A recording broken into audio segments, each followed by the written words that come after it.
কিন্তু সেইখানে ছিল একজন মুসলমান শাসক, তার নাম গড়াই কাজী। লোকে এসে বলছে আপনার শাসনকালে একজন মুসলমান ছিল, সে এখন হিন্দুদের হরিনাম করছে, এত বড় অপরাধ সহ্য করা যায়? ওকে শাস্তির ব্যবস্থা করো।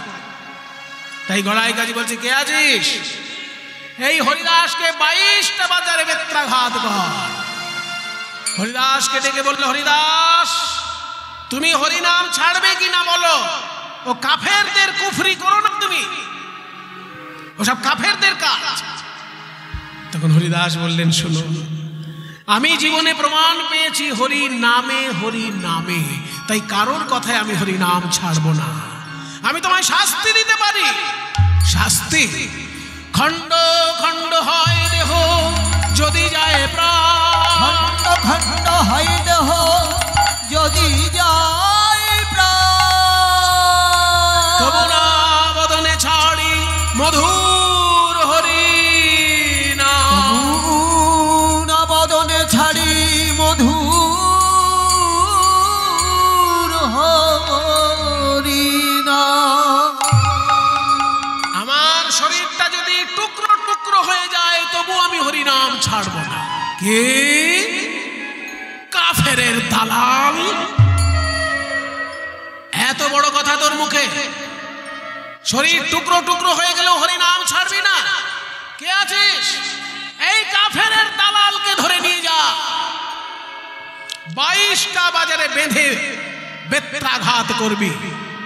যদি হরি নাম ছেড়ে দেয় তাহলে পুরস্কার পাবি, আর যদি এর মুখ থেকে হরি নাম ছাড়াতে না পারিস তাহলে তোদের গর্দান চলে যাবে। ঘাতকদেরকে দিয়ে পাঠালেন 22টা বাজারে।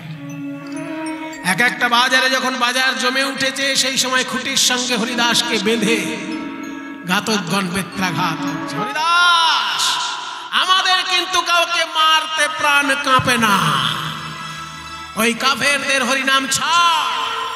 নাম আমি ছাড়তে পারবো না। হরিনাম ছাড়, নাম ছাড়, নাম ছাড়, নাম ছাড়।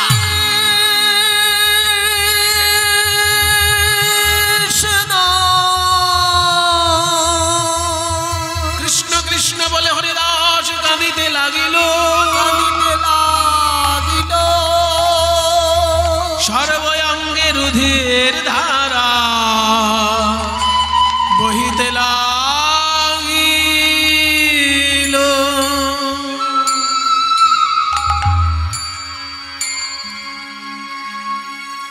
একটা দুটো বাজারে মারলেই লোকে মরে যায়, আর 22টা বাজারেও বেত্রাঘাত শেষ হচ্ছে না, মরছে না হরিদাস। মারতে মারতে ঘাতকদের হাত পা ব্যথা হয়ে গেছে, সব বেত ভেঙে গিয়েছে। শেষকালে সব ঘাতকরা হাত জোড় করে হরিদাসকে বলছে, হরিদাস তোর পায়ে পড়ি, তুই যদি হরিনাম না ছাড়িস তাহলে নবাব বলেছে আমাদের গর্দান নিয়ে নেবে, আমাদের সংসার ভেসে যাবে। হরিদাস আমাদেরকে বাঁচাও। তোমাদের বাঁচানোর জন্য আমি মরতে পারি, কিন্তু তোমরা মেরে আমাকে মারতে পারবে না। আমি 3 লক্ষ নাম জপ করি, জানো তো? 3 লক্ষ। 1 লক্ষ নাম জপ করে আমি হয়েছি নাম জয়ী, 2 লক্ষ নাম জপ করে আমি হয়েছি কাম জয়ী, আর 3 লক্ষ নাম জপ করে আমি হয়েছি মৃত্যুঞ্জয়ী। আমি ইচ্ছা করে না মরলে কেউ আমায় মারতে পারবে না। তাহলে আমরা কি করব? কি করবে? তোমরা একটু আমার সঙ্গে হরিনাম গাও, দেখো আমি মরে যাব। কি এই নাম ছাড়ানোর জন্য আমরা মারতে বসেছি, আর এই হরিনাম গাইবো আমরা? তখন একজন বলছে, শোন ভাই, আপন প্রাণ বাঁচা। এখন যদি ওর হরিনাম করলে ও তাড়াতাড়ি মরে যায়, এখন তো বাইরের নবাবের লোকজন কেউ নেই, কেউ দেখতে পাচ্ছে না, এই ফাঁকে আমরা একটু লুকিয়ে লুকিয়ে হরিনাম করে নি, ও মরে যাক, তারপর আর করবো না। তাহলে ও বাঁচে, আমিও বাঁচি। তাই করো হরিদাস, তুমি হরিনাম গাও, তোমার সঙ্গে সঙ্গে আমরা গাইব। হরিদাস গাইছে, এসো ভাই নাম গা, কৃষ্ণ নাম হরি নাম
শতকগণ যখন হরিনাম করেছে, হরিদাস আছাড় খেয়ে পড়লেন। সবাই বলল হরিদাস মারা গেছে। গড়াই কাজী বললেন মারা গেছে যখন কাফেরের দালাল, ওর হাত পা বেঁধে নদীতে ভাসিয়েছে। হরিদাসকে হাত পা বেঁধে গঙ্গায় ভাসিয়ে দিল। কিন্তু বোকা লোকেরা বুঝতে পারলো না হরিদাসের কি হয়েছে। হরিদাস মরেনি, কৃষ্ণ নাম করে সে প্রাণায়াম অভ্যাস করে ফেলেছে। আর প্রাণায়ামের কি রূপ যোগীদের কাছে জিজ্ঞাসা করবেন, যোগী তো পাওয়াই মুশকিল আজকাল। যোগী কোথায়? বড় বড় যোগী বাবা যারা, তারা দম না নিয়ে ঘন্টার পর ঘন্টা থাকতে পারে। যখন পূরক করা হয় বায়ুকে ভিতরে গ্রহণ করা যায়। বায়ু যখন আটকে রাখা হয় তাকে বলে কুম্ভক, আর বায়ুকে যখন ত্যাগ করা হয় তাকে বলে রেচক। এই পূরক, কুম্ভক, রেচক গোটাটাকে বলে প্রাণায়াম। হরিদাস ঠাকুর এগুলো সব সাধনা হয়ে গেছে। তাই বায়ু গ্রহণ করে তিনি এমন ভাবে আটকে রেখেছিলেন, লোকে ভাবলো মারা গেছে। আসলে সে মারা যায়নি, গঙ্গায় যেই ভাসিয়ে দিয়েছে, কিছু দূর গিয়ে ভাসতে ভাসতে হরিনাম করছেন, হরে কৃষ্ণ হরে কৃষ্ণ কৃষ্ণ কৃষ্ণ হরে হরে হরে রাম রাম রাম হরে হরে। কে? এ তো আমার পরিচিত কণ্ঠ মনে হচ্ছে। গঙ্গার জলে কে যেন ভেসে যাচ্ছে আর কৃষ্ণ নাম করছে। দূর থেকে অদ্বৈত আচার্য শুনতে পেলেন সেই নাম।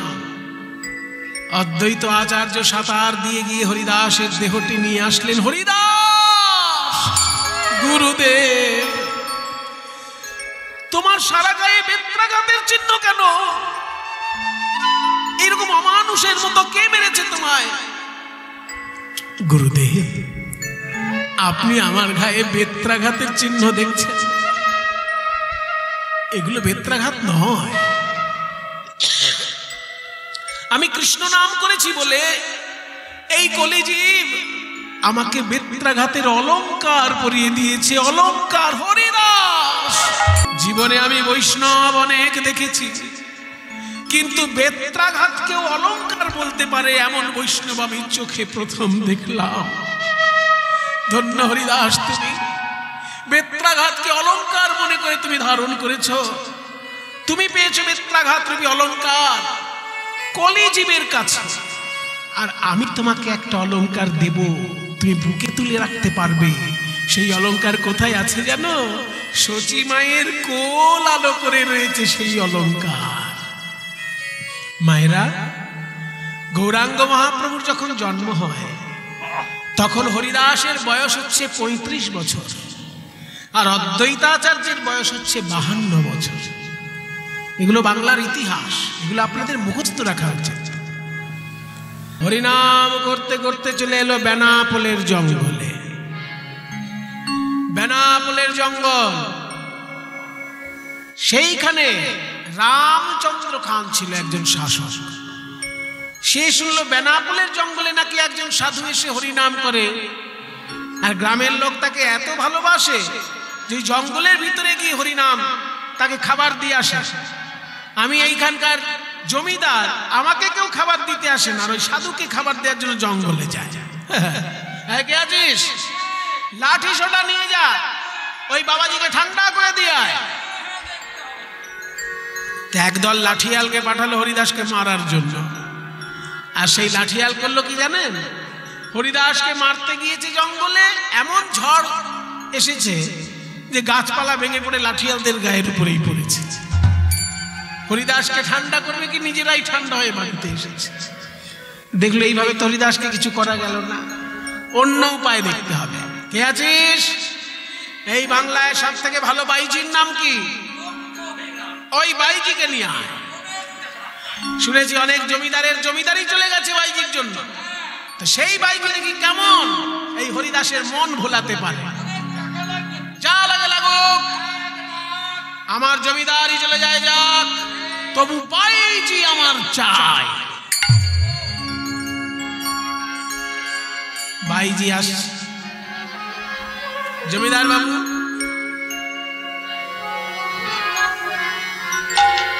বলুন জমিদার বাবু, কি গান শোনাবো আর কোন দেশের নাচ দেখাবো? বলে শোনো, তোমার নাচ গান দেখার জন্য আমি ডাকিনি। তাহলে এইখানে একজন সাধু বাবা থাকে, সে সারা রাত্রির নাম জপ করে, একা থাকে। তুমি যদি তার মন ভোলাতে পারো তবে বুঝবো তুমি কেমন নাচ গান শিখেছো। সাধু বাবা, সাধু বাবার বয়স কত? কত? এই 25-26 হবে। বলে তাহলে কোনো চিন্তা করবেন না, কত হাতি ঘোড়া গেল তো, আরে তো যুবক সাধু। লক্ষ্যহীরা চলেছে গভীর রাতে, নেচে নেচে যায়, নেচে নেচে যায়, নেচে নেচে যায়, হীরা নেচে নেচে যায়, নেচে নেচে যায়, হীরা নেচে নেচে যায় গো, নেচে নেচে যায়, হীরা নেচে নেচে যায়, নেচে নেচে যায়, হীরা নেচে নেচে যায়, নেচে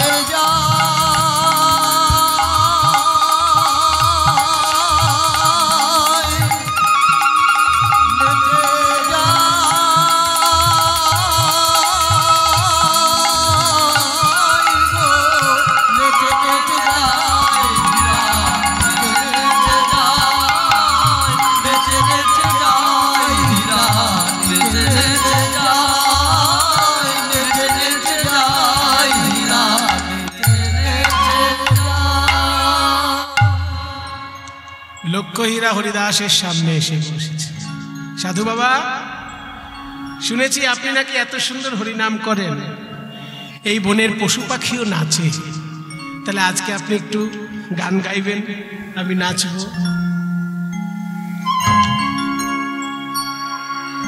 হরিদাস বুঝলেন যে অর্ধেক রাত্রে যখন এই রমণী এসেছে, এ নিশ্চয়ই কারোর পাঠানো কোনো প্রলোভন হবে, কিন্তু ও তো আমার আশ্রমের অতিথি, অসম্মান করতে পারি না। তাই বলছে, শোনো হীরা, তুমি আমার আশ্রমে এসেছো যখন, তুমি তোমার মতো নাচ গান করো, কিন্তু একটা কথা জেনে রাখো, আমি 3 লক্ষ নাম জপ শেষ না হলে কারোর সঙ্গে কথা বলি না। তুমি জানো না বলে একটু বলে দিলে, তুমি ওখানে নাচ গান তোমার মতো করো, আমার নাম জপ শেষ হোক, তারপর আমি কথা বলছি। ও বাবা, বাবাজি নাম করবে, ঠিক আছে তুমি নাম জপ করো, আমি আমার গান করি।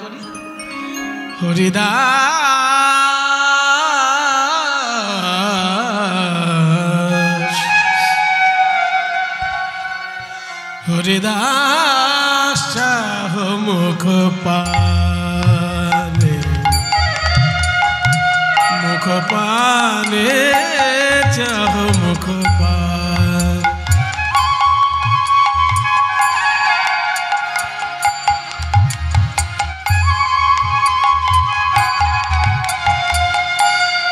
হরিদাস চাহ মুখ পানে,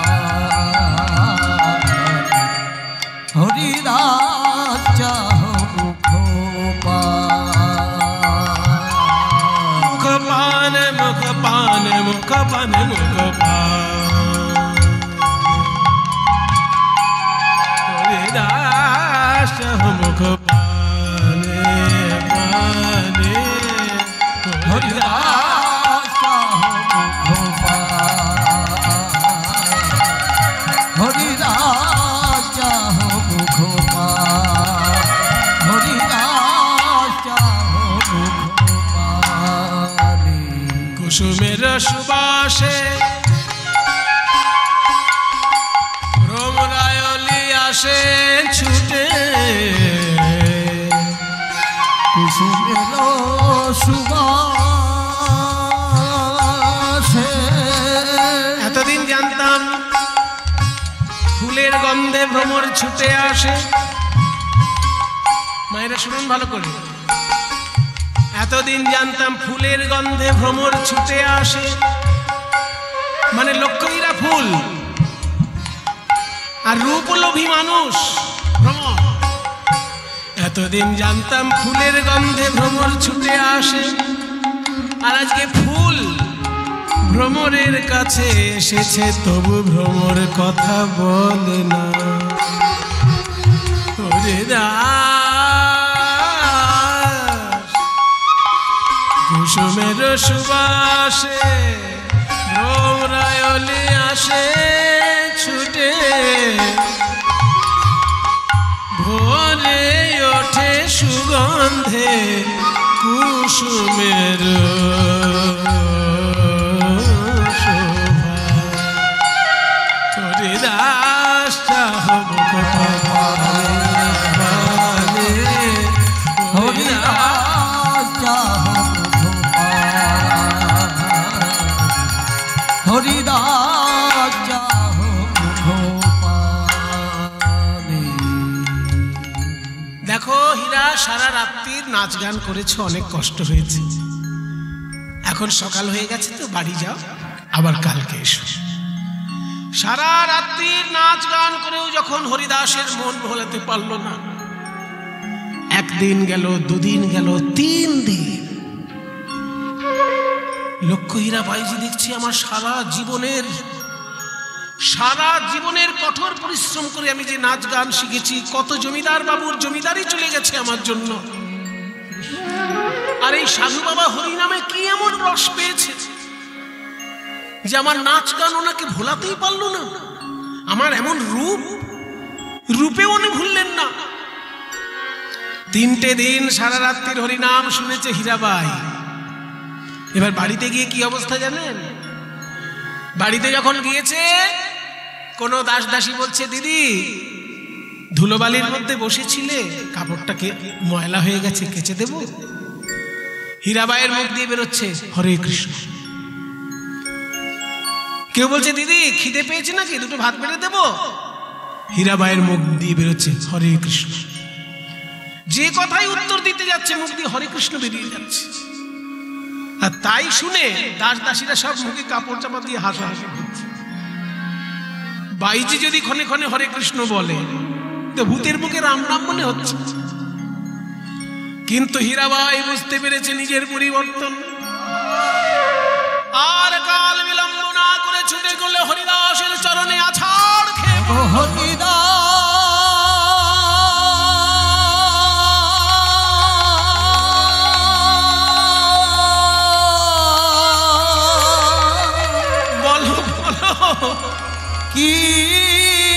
কি নাম আমায় শুনালে,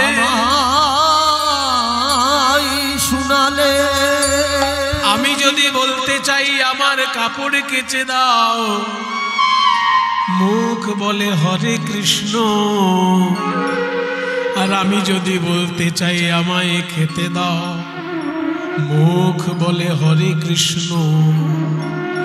এই কি নাম তুমি আমায় শোনালে ঠাকুর? শুনেছি রাধারানী যখন প্রথম কৃষ্ণ নাম শুনেছিলেন, তার নাকি এমন দশা হয়েছিল। আজ আমার বুঝি সেই দশা। বলো বলো এমন মধুর নাম তুমি কোথায় পেলে? আমায় কি বা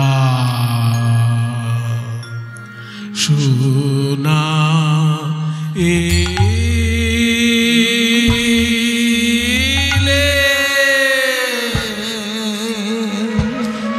শোনাইলে গো ও ও ও শ্যামনা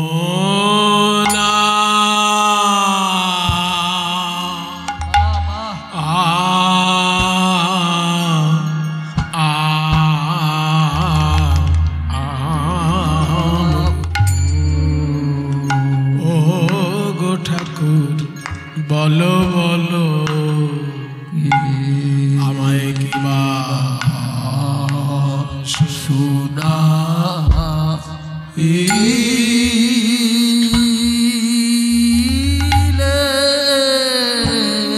বলো কেন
শ্যাম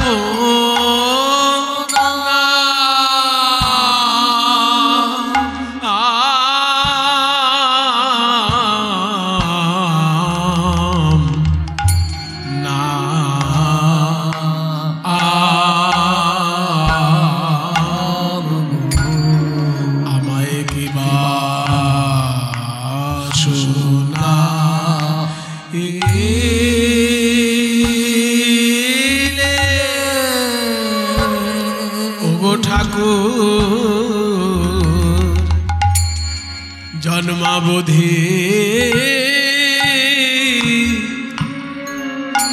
এমন মধুর নাম আমি আগে কভু শুনি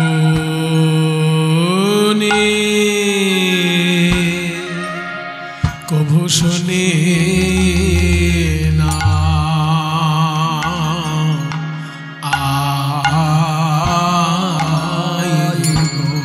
শ্যাম নামে কত মধু আছে, শ্যাম নামে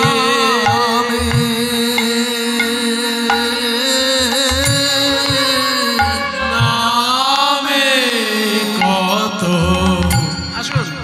মধু আছে, শ্যাম নামে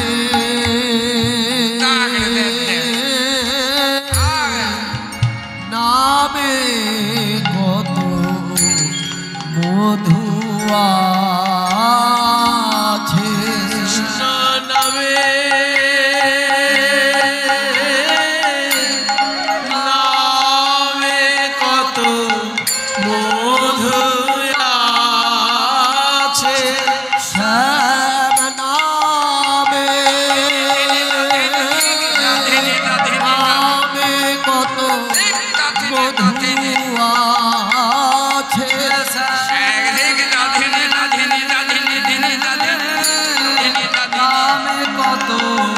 নামে কত মধু আছে, শ্যাম নামে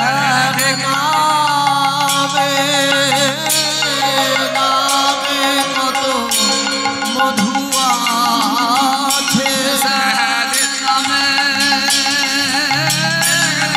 নামে কত মধু আছে, নামে নামে কত মধু আছে, নামে নামে কত মধু আছে, শ্যাম নামে হৃদয় গৌর হরি বল। নামে কত মধু আছে, শ্যাম নামে নামে কত মধু আছে, শ্যাম নামে নামে কত মধু আছে, শ্যাম নামে কত মধু আছে, নামে নামে কত মধু আছে, নামে কত মধু আছে, বল ঠাকুর কেবা শোনাই। এখন কানের ভিতর দিয়া মরমে পশিল গোয়াকুল করিল মন প্রাণ। বসো, বসো। না জানি কতেক মধু শ্যাম নামে আছে গো, আমার বদন ছাড়িতে নাহি পারে। এই নাম শুনে এখন কি অবস্থা হলো হলো জানো? ওই সেখানে কৃষ্ণের নাম যদি এত মধু, তাহলে তার চরণ যদি স্পর্শ করতে পারি না জানি কি হবে। নাম পর তাপে যার ওই ছন করল গো, অঙ্গের পরশে কিবা হয়। সেখানে বসতি যার, তারে নয়নে হেরিলে গো, তাদের যুবতী ধর্ম কইছে ভাই। এখন পাশরিতে চাহি মনে পাশরা না যায় গো, কি করিব কি হবে উপায়। কহে দ্বিজ চণ্ডীদাসে কুলবতী কুলনাশে, আপন যৌবন যাচ। শোনো লক্ষ্য হীরা, তুমি জিজ্ঞাসা করলে না কৃষ্ণের পাড়ায় যারা থাকে তাদের কি অবস্থা। শুনবে চণ্ডীদাস কি বলছেন? চণ্ডীদাস বলছেন, তারা বিকায় শ্যামের পদ তলে, বিকায় শ্যামের পদ হে গোবিন্দ তোমার গোলাম বলে, ভাসে দুটি আখি জলে। গোবিন্দ তোমার গোলাম বলে, ভাসে শ্যামের পদ তলে। আর হবে না তোমার ওই পাপের সম্পত্তি ভোগ করা, আর হবে না। রূপ দেখিয়ে গান শুনিয়ে নাচ করে যে মানুষের অর্থ উপার্জন করেছো, ওই অর্থ তুমি দিন দরিদ্রের মধ্যে বিতরণ করে দাও, ত্যাগের জীবন অবলম্বন করো। মায়েরা, যদি পরশ পাথরে লোহা ঠেকানো হয়, লোহা সোনা হয়ে যায়। এটা কানে শুনেছে লোকে, কোনোদিন চোখে দেখেনি। কিন্তু হরিদাস ঠাকুরের জীবনীতে দেখুন, হরিদাস হচ্ছেন পরশ পাথর। লক্ষ্য হীরার জীবনটা সোনায় পরিণত করে দিলেন। ছিল একজন বারাঙ্গনা, ছিল বাইজি, সে হয়ে গেল সাধিকা।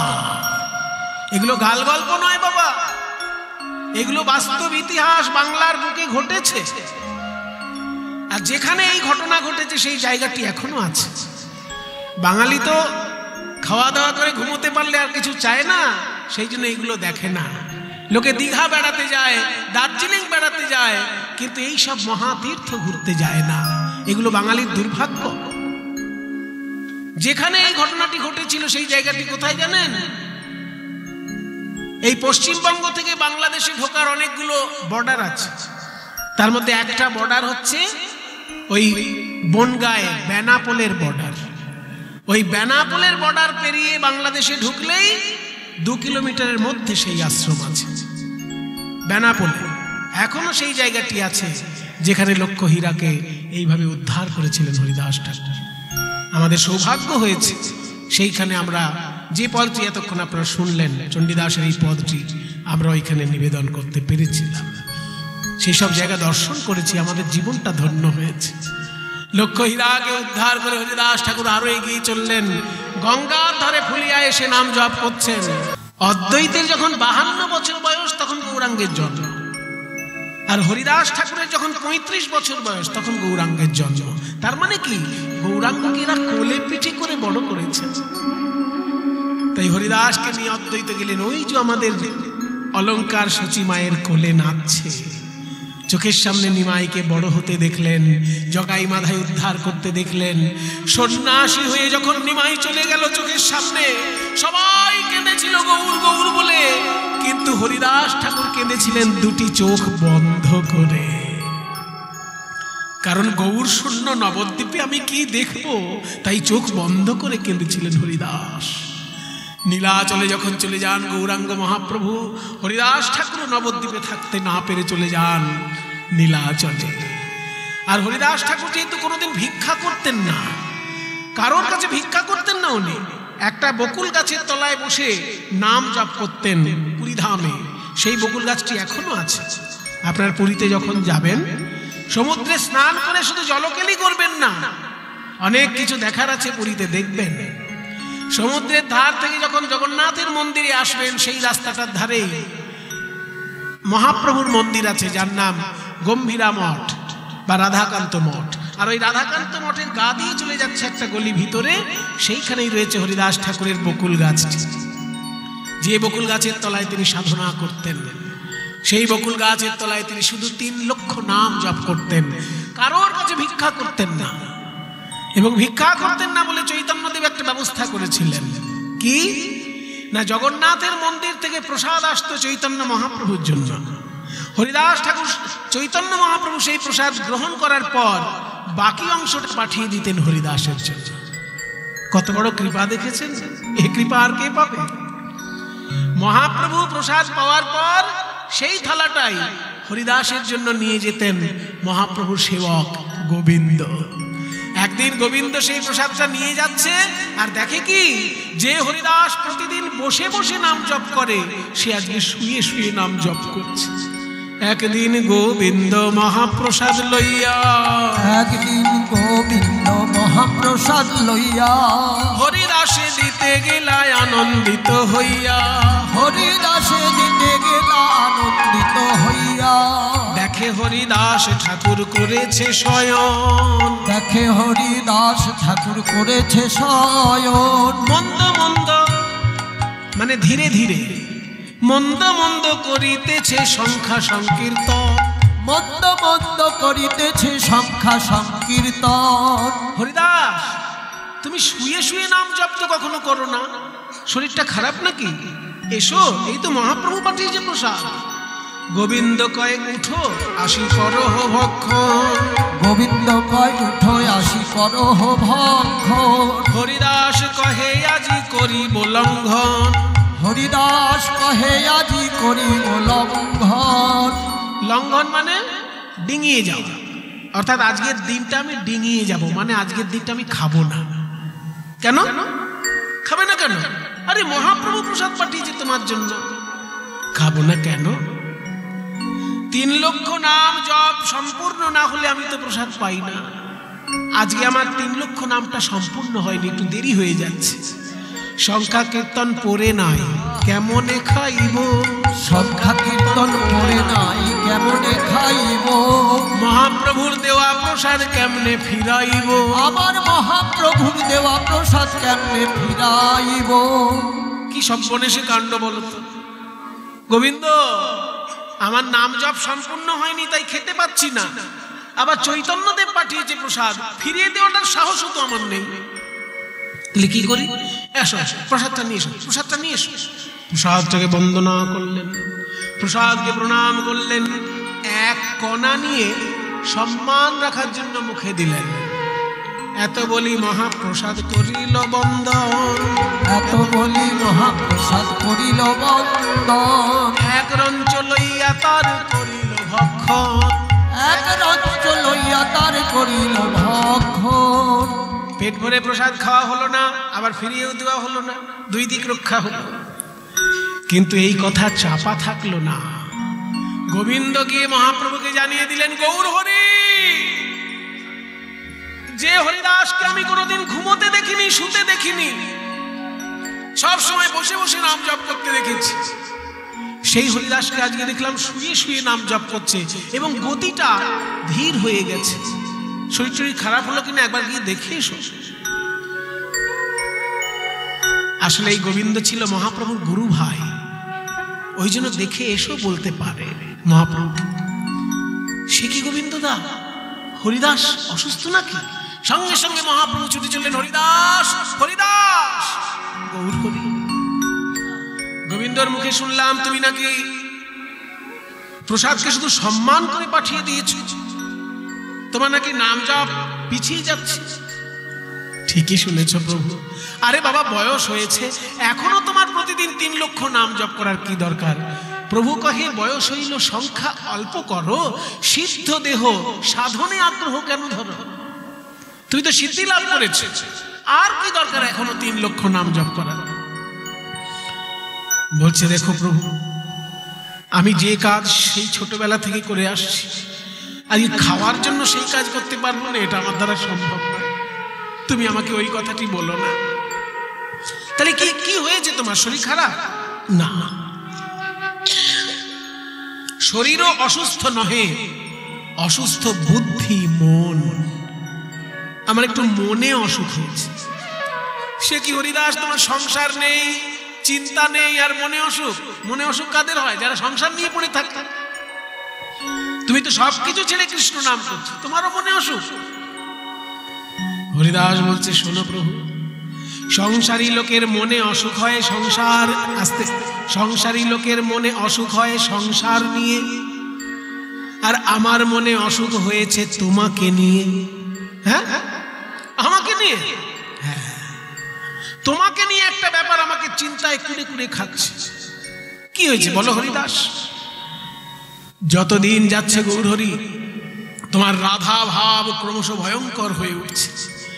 এই এত রাধা ভাব অন্য লোকের ভালো লাগতে পারে, কিন্তু আমার খুব ভয় হচ্ছে হঠাৎ করে যদি তোমার লীলা সম্বরণ হয়ে যায়, হঠাৎ করে যদি তোমার লীলা সম্পূর্ণ হয়ে যায়, তখন আমি কি করব? আমি তো তোমার মুখের দিকে তাকিয়ে এই পুরীধামে এসেছি, আমি তো আর কিছু জানি না। এক চিন্তা হয় মোর বহুদিন হইতে, লীলা সম্বরিবে তুমি লহে মোর চিতে। আমার মনে হয় তুমি বোধহয় লীলা আর বেশি দিন করবে না, ওইটা ভেবেই আমার মনে অসুখ। হরিদাস, তা তুমি কি বলতে চাও? আমি বলতে চাই তোমার অন্তিম লীলা বলে যদি কিছু থাকে, সেই অন্তিম লীলা যেন আমাকে দেখতে না হয়। সেই লীলা প্রভু মোরে কভু না দেখাইবা।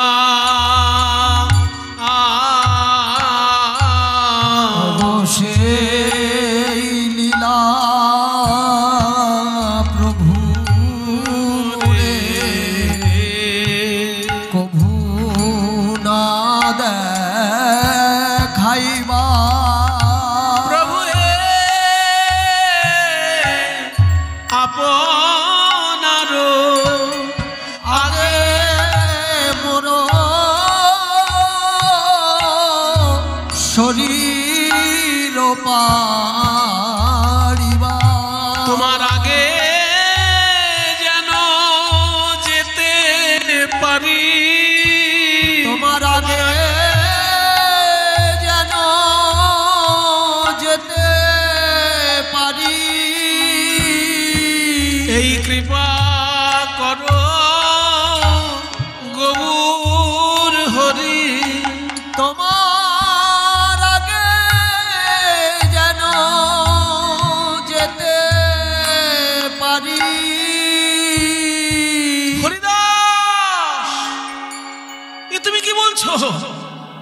আমার আগে তুমি যদি চলে যাও তাহলে আমি কি করে থাকবো? অন্য লোকে জানে না, তুমি তো জানো। প্রতিদিন জগন্নাথ দর্শন করার পর আমি তোমার সামনে এসে দাঁড়াই। কেন তোমার সামনে এসে দাঁড়াই কেউ জানে? যেমন সুন্দরী মেয়েরা আয়নার সামনে দাঁড়িয়ে দেখে আমাকে কত সুন্দর লাগছে, ঠিক তেমনি আমি তোমার সামনে দাঁড়িয়ে একবার নিজেকে দেখি যে তোমার মতো আমি ভক্ত হতে পারলাম কিনা। তোমাকে আমি আয়নার মতন করে দেখি যে তোমার মতো আমি ভক্ত হতে পারছি কিনা।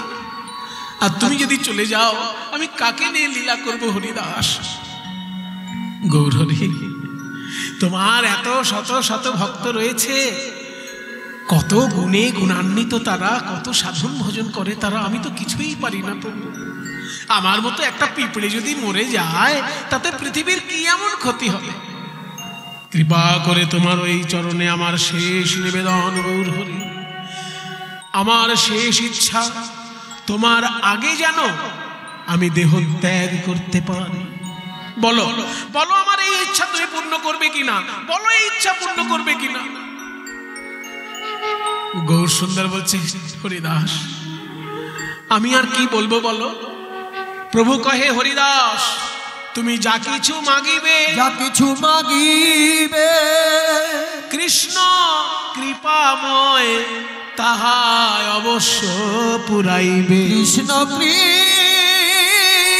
কৃপাময় তাহাই অবশ্য পুরাইবে। মানে মহাপ্রভু বলতে চাইলেন তুমি যা চাইবে কৃষ্ণের কৃপায় তাই হবে।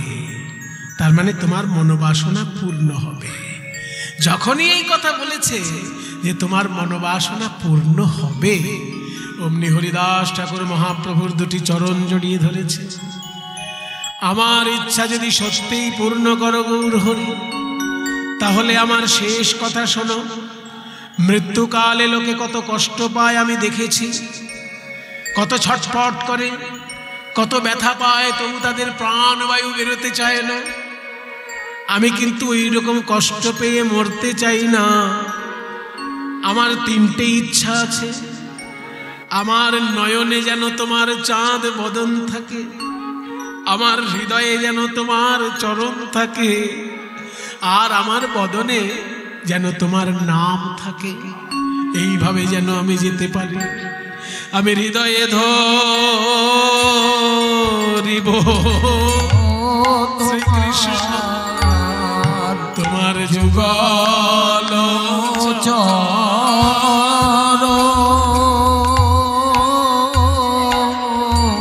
আর নয়নে হেরিব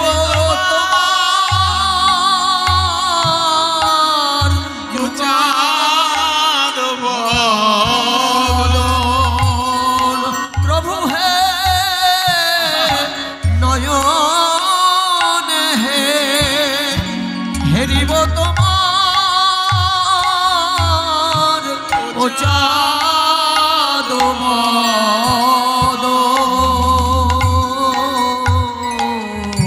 আর জিহ্বায় উচ্চারিব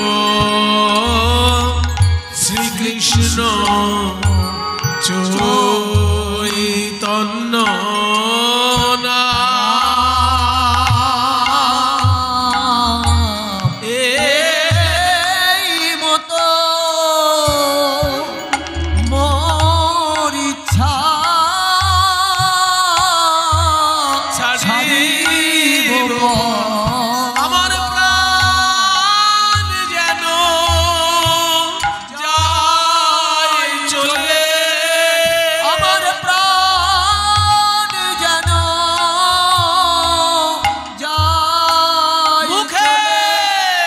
শ্রীকৃষ্ণ চৈতন্য বলে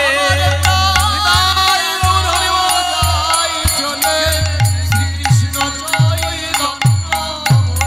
প্রাণ যেন যায় মুখে শ্রীকৃষ্ণ চৈতন্য বলে যেন যায় চলে শ্রীকৃষ্ণ চৈতন্য প্রাণ যেন যায় চলে শ্রীকৃষ্ণ চৈতন্য প্রাণ যেন যায় চলে আমার প্রাণ যেন যায় চলে। তিনটে ইচ্ছার কথা হরিদাস ঠাকুর বলেছেন। আর মাথা তুলে যখন দেখলেন গৌরহরি আর সেখানে নেই। ওমা, গৌর সুন্দর আর সেখানে থাকলেন না কেন জানেন?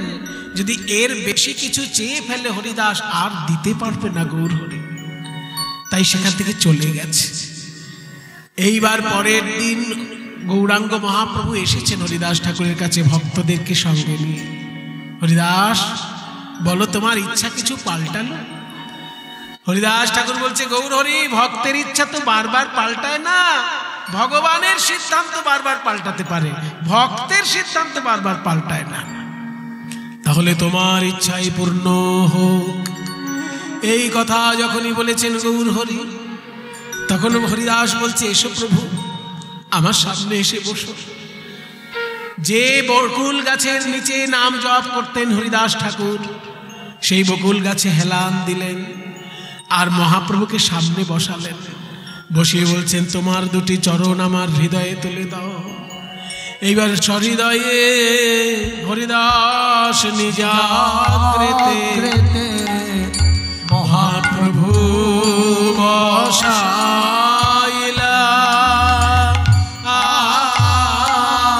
আরে নিজ নেত্র দুই ভৃঙ্গ প্রভুর মুখ পদ্মে দিলা। কি সুন্দর কথা! হরিদাসের চোখ দুটো যেন কালো ভ্রমর, আর মহাপ্রভুর মুখ যেন সোনার পদ্মফুল। বলছে, ওরে নয়ন ভ্রমর, এই গৌরাঙ্গের মুখ কমলের মধু পান করে নে, আর পাবি না, পান করে নে মধু পান করে নে রে। এবারকার মতো আসি মধু পান করে নে রে।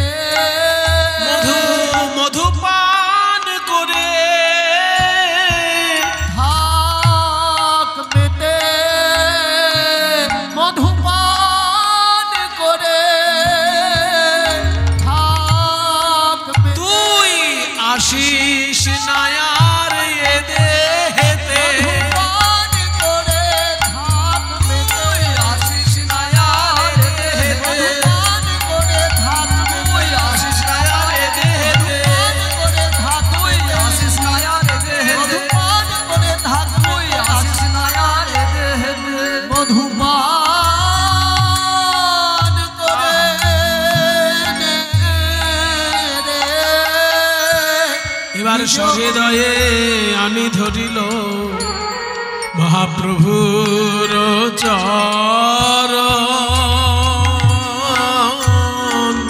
আর সর্ব ভক্ত পদধূলি করে মস্তক ভূষণ। এসব লীলা হচ্ছে গৌরাঙ্গ মহাপ্রভুর সর্বশ্রেষ্ঠ লীলা। কতখানি করুণা দেখুন, চোখ বন্ধ করে একবার যদি ভাবেন দৃশ্যটা। হরিদাসের বুকের উপর মহাপ্রভুর দুটি চরণ রয়েছে, হরিদাস শুয়ে আছেন আর সমস্ত ভক্তকে বলছেন তোমরা এক এক করে আমার মাথার কাছে এসো ভাই, আস্তে বাসি কম, এক এক করে আমার মাথার কাছে এসো ভাই, তোমাদের চরণ ধুলে আমার মাথায় দাও, তোমাদের কৃপায় যেন আমার মৃত্যুটা খুব তাড়াতাড়ি হয়। এক একজন ভক্ত মাথার কাছে এসে দাঁড়াচ্ছে আর তাদের সবার পদধূলি হরিদাস ঠাকুর মাথায় নিচ্ছে। বলছে তোমরা সবাই মিলে কৃপা করো, সবাই মিলে কৃপা করো, যেন প্রাণ গৌর বলে মরতে পারি, সবাই মিলে কৃপা প্রাণ গৌর বলে মরতে পারি, সবাই মিলে কৃপা করো। এবার শ্রীকৃষ্ণ চৈতন্য শব্দ হরিদাস কহে মহাপ্রভুর মুখ মাধুরী নেত্রে জলধার। শ্রীকৃষ্ণ চৈতন্য শব্দ করিতে উচ্চারণ, ওই নামের সহিতে প্রাণ কইলা নিষ্গ্রাম। হরি নামের শনে গেল চলে, হরি নামের শনে গেল, হরি দাসের নাম ময় প্রাণ। হরি নামের সাই গৌর হরি বল। হরি নামের শনে গেল চলে, হরি দাসের নাম ময় প্রাণ।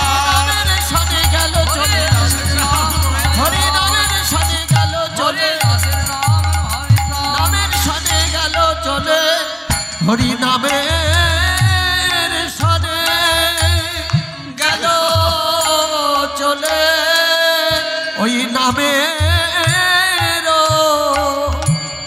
সহিতে প্রাণ কইলা নিষ্কাম।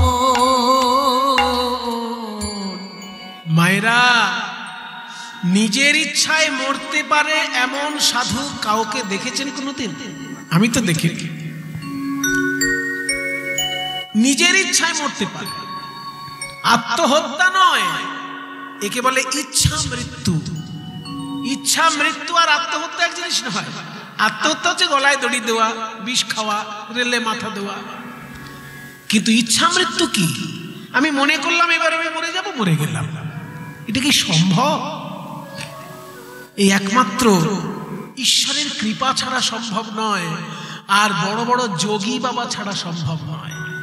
যেসব যোগীদের প্রাণের উপর নিয়ন্ত্রণ চলে আসে তারা পারে ইচ্ছা করে প্রাণ ত্যাগ করতে। হরিদাস ঠাকুরকে দেখুন, মহাপ্রভুর এতখানি কৃপা তার উপর, মহাপ্রভুর এতখানি ভালোবাসা তার উপর, যে বুকের উপর চরণ দুটি রাখলো, মুখে শ্রীকৃষ্ণ চৈতন্য নাম বলতে বলতে মহাপ্রভুর মুখের দিকে দৃষ্টি রয়েছে, সেই অবস্থায় প্রাণ চলে গেল। সবাই বলছে গৌর হরি, যার বুকের উপর পা দিয়ে আছে উনি আর নেই। হ্যাঁ, উনি আর নেই।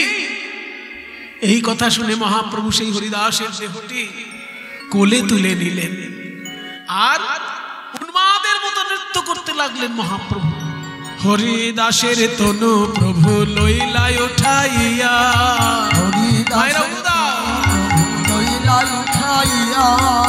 অঙ্গনে নাচেন প্রভু প্রেমাবিষ্ট হইয়া, আর অঙ্গনে নাচেন প্রভু প্রেমাবিষ্ট হইয়া, নাচেন প্রভু প্রেমাবিষ্ট হইয়া। আমার ভগবান নাচে রে, ভগবান নাচে রে, ভক্তের দেহ কোলে লয়ে ভগবান নাচে রে, ভক্তের দেহ কোলে লয়ে ভগবান নাচে। ওই নাচে আমার বিশ্বম্ভর। হরিদাসের দেহ নিয়ে নৃত্য করতে করতে মহাপ্রভু অন্যান্য ভক্তগণ সেই দেহ কোলে তুলে নিলেন। তারপর সুন্দর একটা খাট সাজিয়ে নিয়ে তাতে হরিদাস ঠাকুরকে শুইয়ে সমুদ্রের তীরে নিয়ে চললেন। হরিদাসের তনু তবে বিমানে উঠাইয়া, হরিদাসের তনু তবে বিমানে উঠাইয়া, হরিদাসের তনু প্রভু বিমানে উঠাইয়া, সমুদ্রেতে লইয়া গেলা স্নান করাইলা, সমুদ্রেতে লইয়া গিয়া স্নান করাইলা। সমুদ্রেতে স্নান করাচ্ছেন সবাই মিলে। আর মহাপ্রভু কি বললেন জানেন? আজ হইতে সমুদ্র এই মহাতীর্থস্থান। সমুদ্র আজকে মহাতীর্থে পরিণত হলো হরিদাসের ছোঁয়া পেয়েছে বলে। এত বড় কথা মহাপ্রভু বললেন। তারপর কি হলো? একটা বালির গর্ত খোঁড়া হলো। সেই বালির গর্তে হরিদাস ঠাকুরকে শুইয়ে দেওয়া হলো। নিজে হাতে মহাপ্রভু তাকে মালা চন্দন পরাচ্ছেন। মানে বাবাজি মহারাজ, রামদাস বাবাজি মহারাজ বলছেন যে ভক্ত ভগবানকে সাজায় শুনেছি, কিন্তু গৌরলীলায় দেখা গেল যে ভগবান ভক্তকে সাজিয়ে দিচ্ছেন। নিজের হাতে মালা চন্দন পরিয়ে হরিদাস ঠাকুরকে শুইয়ে দিলেন। শেষকালে নিজের হাতে বালি নিয়ে হরি বল বলি গোরা রায়, হরি বল বলি গোরা রায়, আপনি সহস্তে বালু দিলা তার গায়, আপনি সহস্তে বালু দিলা তার গায়। হরি বল বলে মহাপ্রভু হরিদাসের গায়ে বালু দিচ্ছেন। এবার সব ভক্তগণ সেই বালি সম্পূর্ণ করছেন। মহাপ্রভু আর বালি দিতে পারছেন না, কণ্ঠ পর্যন্ত বালি দেওয়া হয়ে গেছে। হঠাৎ মহাপ্রভু যেই চোখ পড়েছে হরিদাসের মুখের উপর, আর থাকতে পারলেন না হরিদাস মহাপ্রভু। বলছেন এবার আমায় কে শোনাবে, এবার আমায় কে শোনাবে। এমন মধুর মধুর মধুর করে হরি নাম, বলো এবার আমায় কে শোনাবে।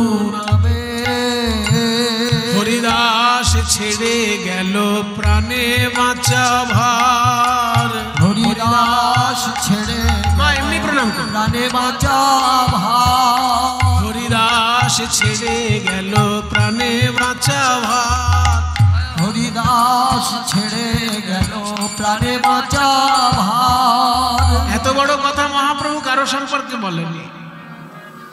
মহাপ্রভু এত বড় কথা কারোর সম্পর্কে বলেনি। কি বললো জানেন? হরিদাস ছেড়ে গেল প্রাণে বাঁচা ভার, মানে আমার এখন প্রাণে বাঁচা ভার। আমি কদিন বাঁচবো আর জানি না, হরিদাসের জন্যই বেঁচে ছিলাম। এত বড় কথা বলছেন মহাপ্রভু। হরিদাস ছেড়ে গেল প্রাণে বাঁচা ভার, হরিদাস ছেড়ে গেল প্রাণে বাঁচা ভার। আমায় দিনে রাতে নাম শোনাতো 3 লক্ষ বার, আমায় দিনে রাতে নাম শোনাতো 3 লক্ষ বার, আমায় দিনে রাতে নাম শোনাতো 3 লক্ষ বার। এইবার ধেই গুগুর দাদা দাদ ধে দাদা 3 লক্ষ বার।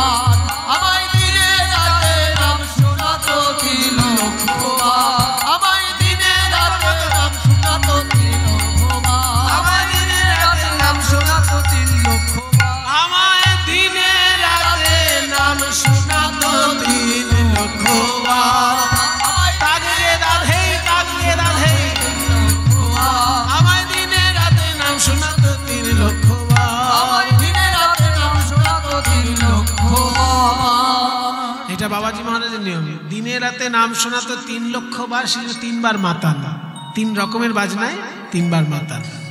দিনে রাতে নাম শোনাতো 3 লক্ষ বার। এবার সকল ভক্তগণ হরিদাসকে সমাধি সম্পূর্ণ করে একটা বেদি তৈরি করলেন। তারপর মহাপ্রভু কি করলেন জানেন? পুরীর মন্দিরে চলে গেলেন। জগন্নাথ মন্দিরের সামনে গিয়ে, জগন্নাথ মন্দিরের চারদিকে 4টে দরজা, তো সামনের দরজাটা প্রধান দরজা যেটা, সেটার নাম সিংহদ্বার। সেই সিংহদ্বারে সামনে মহাপ্রভু নিজে আঁচল পেতে ভিক্ষা করছেন। সিংহদ্বারে আসি প্রভু পশারির ঠাই, সিংহদ্বারে আসি প্রভু পশারির ঠাই, আঁচল পাতিয়া ভিক্ষা মাগিল তথায়, আচল পাতিয়া ভিক্ষা মাগিল তথায়। হরিদাসের মহাপ্রয়াণ উৎসবের তরে, হরিদাসের মহাপ্রয়াণ উৎসবের তরে, আচল ভরিয়া ভিক্ষা দেহ তো আমারে। তোমরাই আচল ভরিয়া ভিক্ষা দেহ দয়া আমারে। আজকে আপনারা যে যা ভিক্ষা দেবেন, এই ভিক্ষা আমার ঘরে যাবে না, এই ভিক্ষা বরাহনগর পাঠবাড়ি আশ্রমে পাঠিয়ে দেওয়া হবে।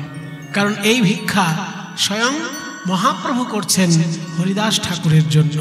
বরাহনগর পাঠবাড়ি থেকে প্রত্যেক বছর বরাহনগর পাঠবাড়ি থেকে যায় পুরীধামে হরিদাস ঠাকুরের উৎসব করার জন্য। সেই জন্য এই ভিক্ষা সেইখানে পাঠিয়ে দেওয়া হবে। আজ বাবাজি মহারাজ এখন দিচ্ছেন ভগবান ভিখারি, ভগবান ভিখারি, আজ ভগবান ভিখারি, ভগবান ভিখারি, ভক্তের প্রেমে বাধা পড়ি। ভগবান ভিখারি, ভক্তের প্রেমে বাধা পড়ে, ভগবান ভিখারি, ভক্তের প্রেমে বাধা পড়ি। ভগবান ভিখারি, ভক্তের প্রেমে বাধা পড়ি, ভগবান ভিখারি। সবে বলো জয় জয় জয় হরিদাস, সবে বলো জয় জয় জয় হরিদাস। হরি নামের মহিমা দেহ করিলা প্রকাশ, নামের মহিমা দেহ করিলা প্রকাশ। জয় হরিদাস বলি হরি, জয় হরিদাস, জয় হরিদাস বলি হরি, জয় হরিদাস বলি হরি। নাম মহিমা প্রচার করি।